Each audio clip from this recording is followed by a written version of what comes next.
এই মুহররমকে কেন্দ্র করে, আশুরাকে কেন্দ্র করে এর বাহিরে কোনো আমল নাই, এর বাহিরে ভিন্ন কোনো পন্থায় মূল্যায়ন করার সিস্টেম ইসলামে নাই।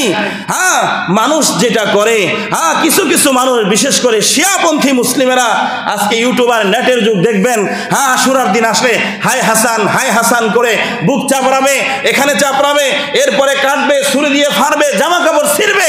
এগুলো সম্পূর্ণ বিদআত, এগুলো সম্পূর্ণ কুসংস্কার। ইসলামে এর সামান্যতম কোনো অংশ নাই। হাদিসের মধ্যে পরিষ্কার আছে, قال رسول الله صلى الله عليه وسلم من ضرب الخدود ليس منا من ضرب الخدود وشق الجيوب ودعا بدعوى الجاهلية। আল্লাহর নবী বলেন, কোন ব্যক্তি মারা গেলে তাকে কেন্দ্র করে যেই সমস্ত মানুষেরা মাথা থাপড়ায়, গালে থাপড়ায়, বুকে থাপড়ায়, এরপরে জামা কাপড় ছিলে ফেরে, এরপরে গরু ছাগলের মতো মূর্খ মানুষের মতো, জাহিলি যুগের মানুষের মতো চিৎকার করতে থাকে, কান্নাকাটি করতে থাকে, গালে থাপড়ায়, বুকে থাপড়ায়, আল্লাহর নবী বলেন এই সমস্ত লোকেরা ইসলামের অন্তর্ভুক্ত নয়, তারা আমার দলভুক্ত নয়। লাইসা মিন্না, যারা এই কাজগুলো করে তারা আমার আনিত ধর্মের অন্তর্ভুক্ত নয়। এবার বুঝেন, হুসাইন রাদিয়াল্লাহু তাআলা আনহু 61 হিজরিতে এই দিনে মারা গেছেন। এটা একটা ইতিহাস, এটা অবশ্যই কষ্টের। তার জন্য আমরা দোয়া দরুদ পড়তে পারি, তার জন্য দোয়া করতে পারি, মন চাইলে দান সদকা করতে পারি, আল্লাহর কাছে হাত তুলে কান্নাকাটি করতে পারি, কিন্তু রাস্তায় রাস্তায় কালো পোশাক পরে মিছিল করা, হাই হাসান বলে চিৎকার করা, বুকে চাপড়ানো, জামা কাপড় ছিঁড়া, এরপরে শরীরে কাটা, রক্ত বাহির করা, এগুলো সম্পূর্ণ কুসংস্কার। ইসলামের সাথে কোনো দূরতম কোনো সম্পর্ক নাই। আশুরাকে মূল্যায়ন করতে হবে ততটুকুই যতটুকু বললাম, ব্যাস, এর বাহিরে আর কোনো নাই। হ্যাঁ, পুরো সময়টা যেহেতু বরকতপূর্ণ, তাই বেশি বেশি দোয়া করা, কান্নাকাটি করা। আর এখান থেকে শিক্ষা হলো যে যেহেতু শুকরিয়া আদায়ার্থে আল্লাহর নবী রোজা রেখেছেন, মুসা আলাইহিস সালাম রোজা রেখেছেন, এখান থেকে বড় একটা শিক্ষা হলো আল্লাহ আমাদেরকে যে নিয়ামত দান করেছে ওই নিয়ামতগুলোর উপরে শুকরিয়ার মনোভাব তৈরি করা। এর বাহিরে কোনো কিছু করা যাবে না। হ্যাঁ, হযরত হুসাইন রাদিয়াল্লাহু তাআলা আনহু, তাকে জুলুম করে শহীদ করা হয়েছে, তার উপরে অত্যাচার করা হয়েছে। নবীর কলিজার টুকরা ফাতিমার নয়নের মণি, তাকে শহীদ করা হয়েছে। এটা অবশ্যই আমাদের জন্য কষ্টদায়ক, এর জন্য আমরা ব্যথিত, এর জন্য আমরা তার জন্য দোয়া করব। যারা জুলুম করেছে তাদেরকে আল্লাহ শাস্তিতে নিমজ্জিত করুক, হ্যাঁ সেটা আল্লাহর বিষয়, আমরা সেটাও দোয়া করতে পারি, কিন্তু কান্নাকাটি করা এগুলো করা যাবে না। পরবর্তী সময় ইনশাআল্লাহ আমরা আলোচনা করব যে হযরত হুসাইনকে কোথায় কিভাবে শহীদ করা হয়েছে, সে আলোচনা আমরা অন্য সময় করব। কিন্তু আশুরাকে কেন্দ্র করে এর বাহিরে কোনো কাজ নাই।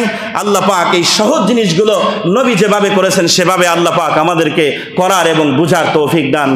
এক নম্বরে এই দিনকে মূল্যায়ন করতে হবে, কারণ নবী মূল্যায়ন করেছেন।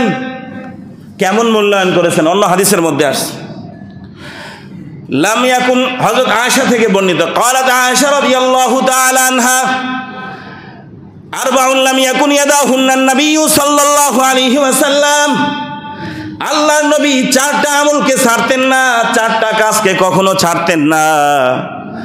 এক নাম্বার সিয়ামু ইয়াউমি আশুরা, আল্লাহর নবী আশুরার দিনের রোজা ছাড়তেন না। দুই নাম্বার ওয়াল আশরা, জিলহজ মাসের প্রথম 10 দিনের আমল ছাড়তেন না। ওয়ারাকাতাইনে ক্বাবলাল গাদাত, ফজরের নামাজের আগের দুই রাকাত সুন্নাত নামাজ তিনি কখনো ছাড়তেন না। ওয়া সালাসাতি আইয়ামিন ফি কুল্লি শাহরিন, আর প্রত্যেক মাসে 3 দিন বেজর 3 দিন রোজা পালন করা, 13, 14, 15, এই 3 দিনের রোজাও আল্লাহর নবী ছাড়তেন না। এখানে এক নাম্বার, আল্লাহর নবী আশুরার রোজা কখনোই তিনি ছাড়তেন না। কতটা গুরুত্ব দিয়েছেন, মূল্যায়ন করেছেন।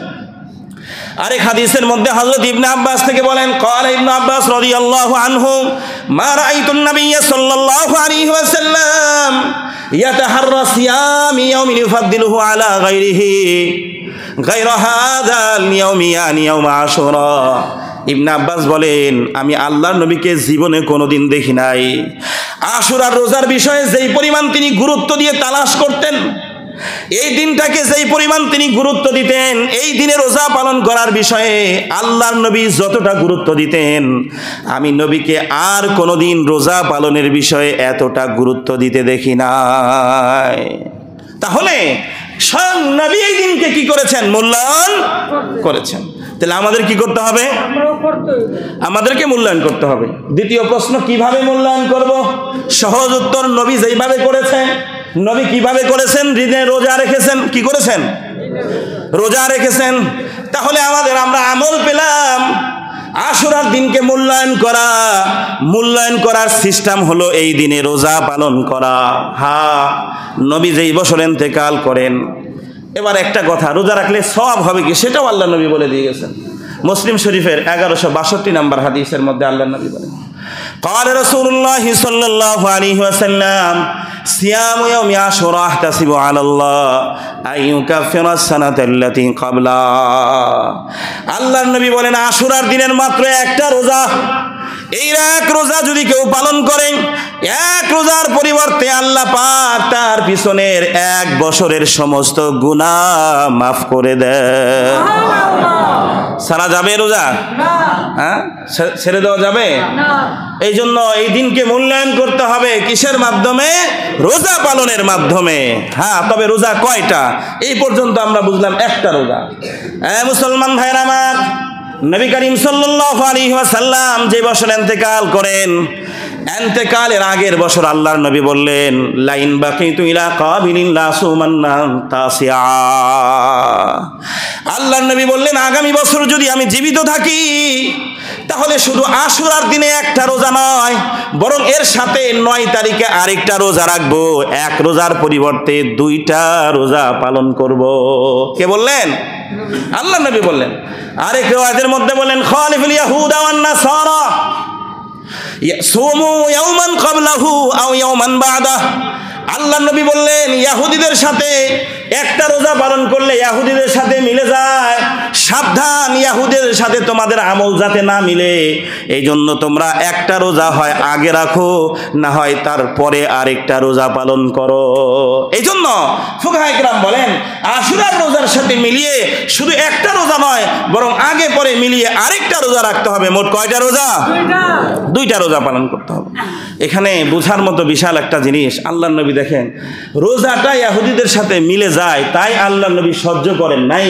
আল্লাহর নবী বলে দিলেন যে আগে পরে মিলে আরেকটা রোজা রাখো। অথচ আজকে আমাদের কাজকর্ম, A to Z, ব্যবসা বাণিজ্য, খাওয়া দাওয়া, পোশাক পরিচ্ছদ, সব কিছু কাদের সাথে মিলে যায়? ওই ইহুদি, নাপাক ইহুদি, খ্রিস্টানদের সাথে আমাদের কাজকর্ম, চিন্তা চেতনা, আমল, চালচলন, চলাফেরা সব কিছু তাদের সাথে মিলে যায়। হ্যাঁ, আল্লাহর নবী বলছেন, এই জন্য সতর্ক করেছেন, মান তাশাব্বাহা বিকওমিন ফাহুয়া মিনহুম। যাদের চালচলন, উঠা বসা যাদের সাথে মিলে যাবে, কিয়ামতের ময়দানে তারা তাদের দলভুক্ত হয়ে উঠবে। এই জন্য আসুন, এখান থেকে চিন্তার বিষয়, আমাদের নিজেদেরকে, পরিবারের ছেলে মেয়ে সন্তান, তাদের সকলকে ইহুদিদের কৃষ্টি কালচার বর্জন করে নবীর সুন্নাহ অনুযায়ী ইসলামিক কালচার ধারণ করতে হবে। দ্বিতীয় কথা, তাহলে আমরা পেলাম এই দিনের কাজকর্ম হলো আগে পরে মিলিয়ে মোট 2টা রোজা রাখা। এই পুরা মাস, এটা যেহেতু সম্মানিত মাস, কোনো গুনাহ না করা, গুনাহ থেকে বিরত থাকা। ফালা তাজলিমু ফীহিন্না আনফুসাকুম, এই সময়গুলোতে কোনো গুনাহ করা যাবে না। এর বাইরে